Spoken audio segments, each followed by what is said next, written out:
Ayahku adalah dewa perang. Bab 759. Ning Caishen segera menghiburnya, tidak apa-apa. Selama kamu mampu membeli rumah yang kamu pilih, saya akan segera menjualnya. Ada juga diskon yang sangat bagus. Saat dia berbicara, dia menepuk dadanya dan bersumpah.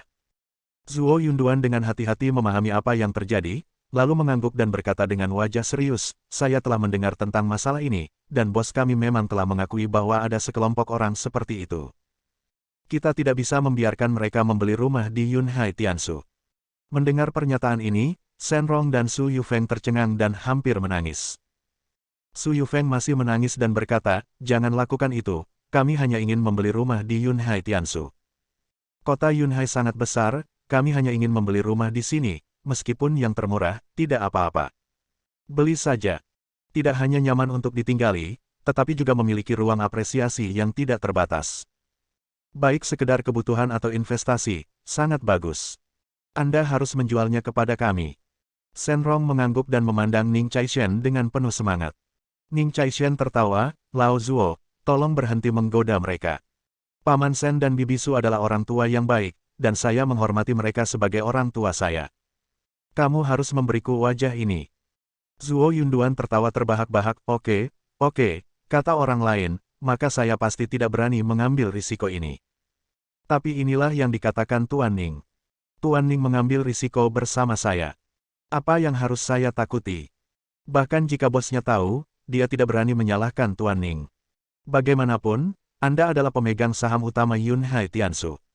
Jadi, Paman Shen dan Bibi Su, jangan khawatir, saya akan mengurusnya. Aku akan menjual rumah apapun yang kamu inginkan, tapi...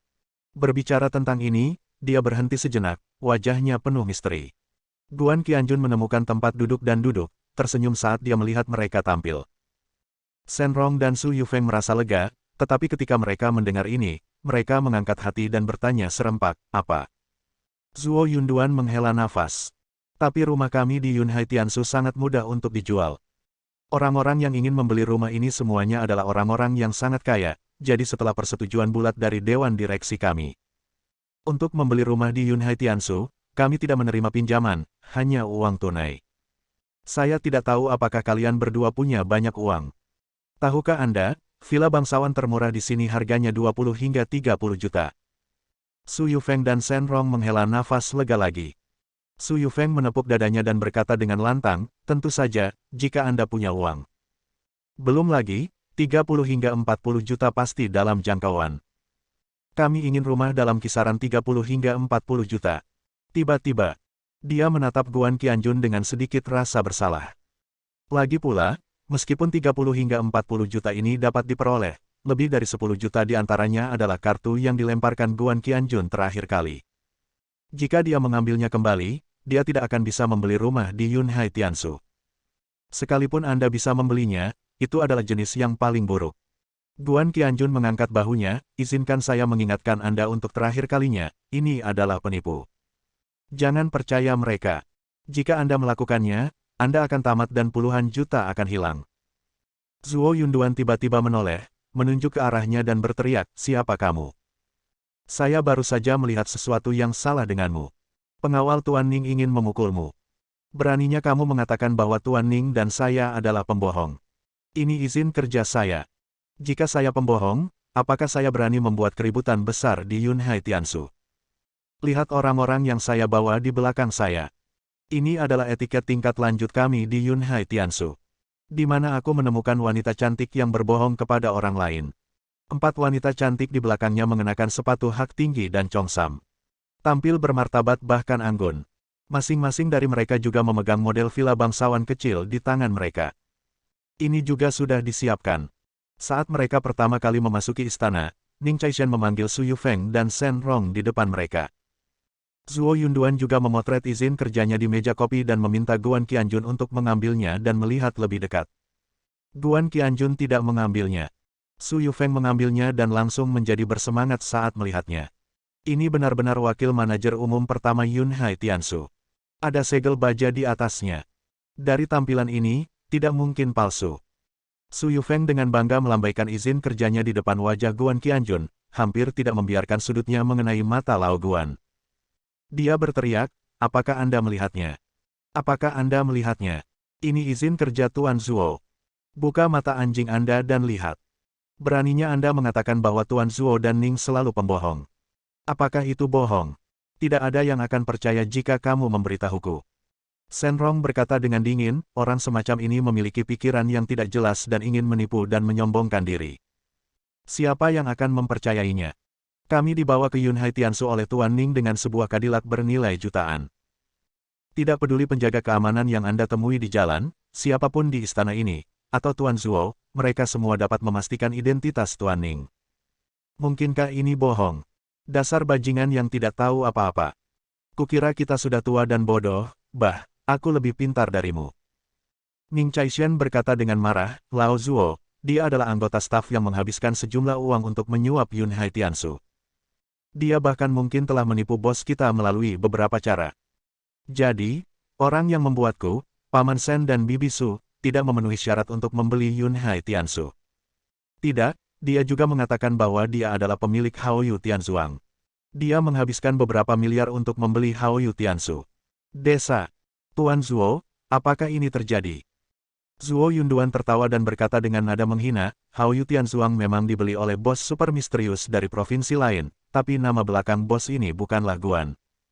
Jelas bukan anak sepertimu yang sekilas bisa melihat bahwa kamu adalah orang miskin. Aku benar-benar tidak bisa membayangkan bagaimana kamu bisa begitu berani. Ketika semua orang tahu kamu pembohong. Kamu masih berani menipu dan menipu kami, dan kamu berani menyebut kami pembohong. Kamu harus diusir. Percaya atau tidak, aku akan memanggil semua penjaga keamanan di luar sekarang dan menangkapmu. Lemparkan keluar dan pukul kamu sampai mati. Di akhir kalimat, aku mengertakkan gigi dengan keras. Guan Qianjun bertepuk tangan dan berkata sambil tersenyum, oke, ayo berteriak.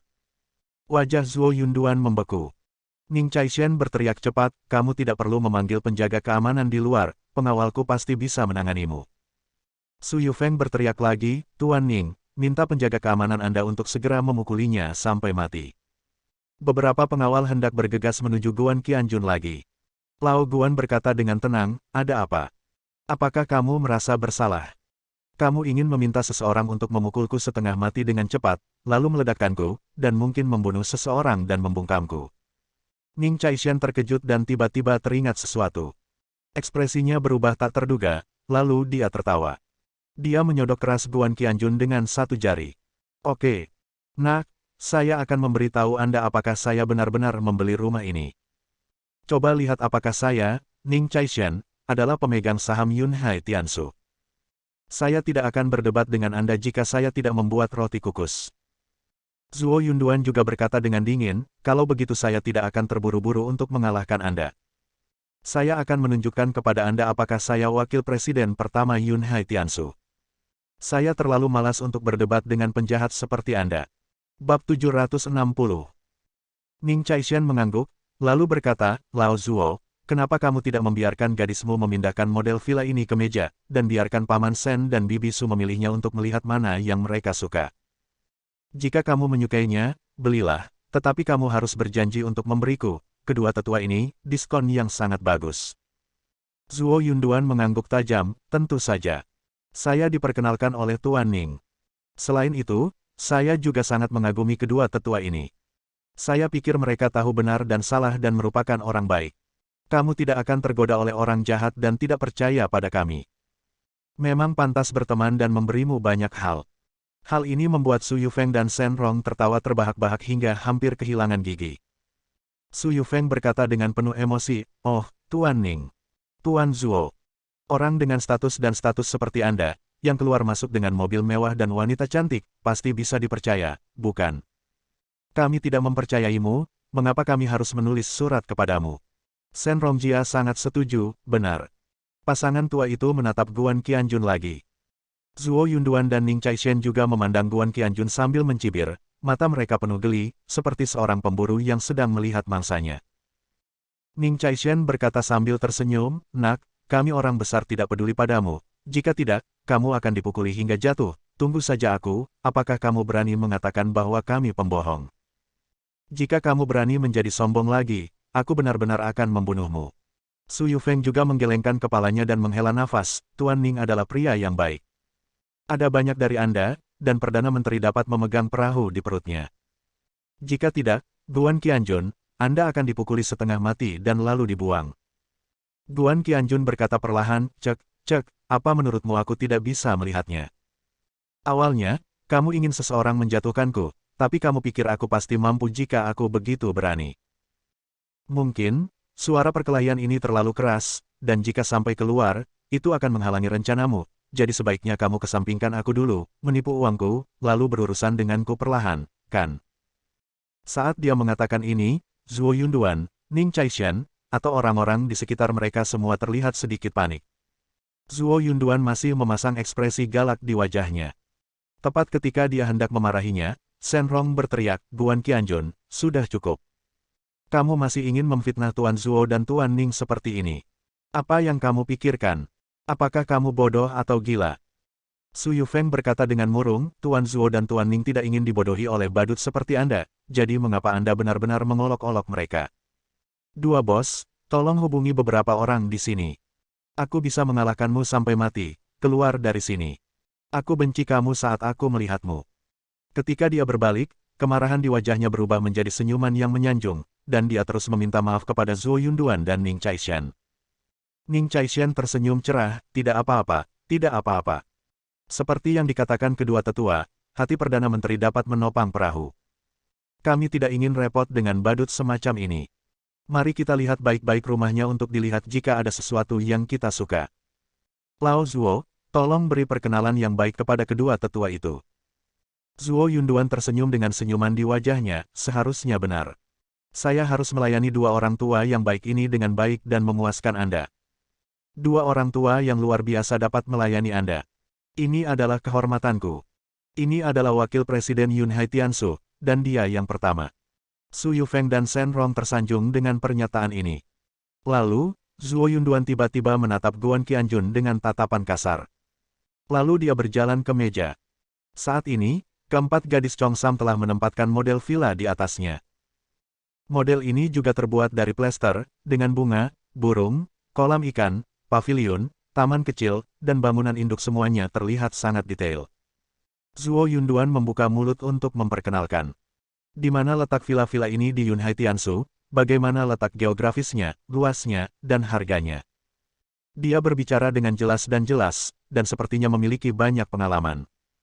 Ketika orang mendengarnya, mereka tidak akan pernah meragukan bahwa ini selalu palsu. Segera, kedua tetua itu jatuh cinta pada salah satu dari mereka, yang juga merupakan yang termahal di antara perkebunan kecil ini, dengan biaya hampir 50 juta. Sayangnya uangnya tidak banyak. Mereka sedikit khawatir. Ning Caishan menghampiri dan berkata sambil tersenyum, Paman Shen, Bibi Su, matamu benar-benar bagus. Meskipun villa ini berada di ujung bawah Yun Haitiansu, namun benar. Di antara semua villa kelas bawah jenis ini adalah yang terbaik dan paling hemat biaya. Lokasinya cukup bagus, dan Anda dapat melihat separuh laut dan separuh kota. Kamu punya selera yang bagus. Su Yufeng menghela nafas, sedikit kecewa, tidak peduli seberapa bagus penglihatanmu, apa gunanya? Ini hampir 50 juta, aku tidak mampu membelinya. Shen Rong memandang Ning Caishan dengan penuh semangat, berapa diskon yang bisa didapat Tuan Ning? Ning Caishan memandang Zhuo Yunduan sambil tersenyum. Yang terakhir menamparkan pahanya. Paman Shen, Bibi Su. Melihat Anda diperkenalkan oleh Tuan Ning, Anda dengan tulus ingin membeli rumah kami di Yun Haitiansu, dan Anda juga sangat mempercayai kami, jadi. Awalnya saya mendapat diskon 10% berdasarkan harga premium, tapi saya bersedia menggunakan harga super premium saya. Tinggal satu tempat lagi, jadi saya berikan kepada Anda. Diskon 10% lagi selain diskon 10%. Mendengar ini, kedua tetua itu begitu bersemangat hingga mereka hampir melompat, seperti monyet. Mereka dengan cepat menghitung. 50 juta dengan diskon 10%, itu 45 juta, dan diskon 10% lagi, jadinya hanya di atas 40 juta. Bukankah ini sepadan? Sungguh luar biasa. Ini memang harga yang super mahal, lumayan. Teriak Shen Rong. Tapi Su Yufeng masih menghela nafas. Kalaupun kita mendapat dua diskon 10% dan lebih dari 40 juta, kita tidak punya uang sebanyak itu. Kita hanya punya lebih dari 30 juta, bahkan tidak 40 juta. Zhuo Yunduan dan Ning Caishen saling berpandangan. Yang terakhir menghela nafas dan berkata, Paman Sen, Bibi Su, bukankah putri Anda mengendalikan seluruh perusahaan besar sekarang? Dia seharusnya bisa mendapatkan uang ini, bukan? Baik Shenrong maupun Su Yufeng tidak senang dan menatap Guan Qianjun lagi. Su Yufeng mengertakkan gigi, putri kami memang menghasilkan banyak uang. Dia sangat berbakti kepada kami di masa lalu. Begitu ayahnya dan saya membuka mulut, dia akan memberikannya kepada kami tidak peduli berapa banyak uangnya. Bahkan, semua uang yang dia hasilkan diberikan kepada kita untuk diamankan. Sayangnya, sejak seorang bajingan bernama Guan Qianjun datang ke sini, dia tersihir dan tidak mau memberi kita uang itu. Shenrong juga berkata dengan kasar, itu benar. Dia diberi beberapa ribu yuan setiap bulan sebagai biaya hidup, dan sekarang dia bisa mendapatkan puluhan juta setiap bulan, tetapi dia tidak akan memberikannya kepada kami, dan lebih memilih mengumpulkan cukup banyak anak laki-laki. Ning Caishen melirik Guan Qianjun dengan tatapan sinis, menggelengkan kepalanya dan menghela nafas, aduh. Di dunia sekarang ini, pria cantik sangat berbahaya. Untuk pria jujur seperti kita, Anda hanya bisa mengandalkan upaya Anda sendiri untuk memenangkan status sosial dan ekonomi sedikit demi sedikit, tetapi beberapa pria hanya bersikap lembut. Mereka justru memperlakukan wanita sebagai emas dan perak. Saya paling membenci orang seperti ini. Bersambung.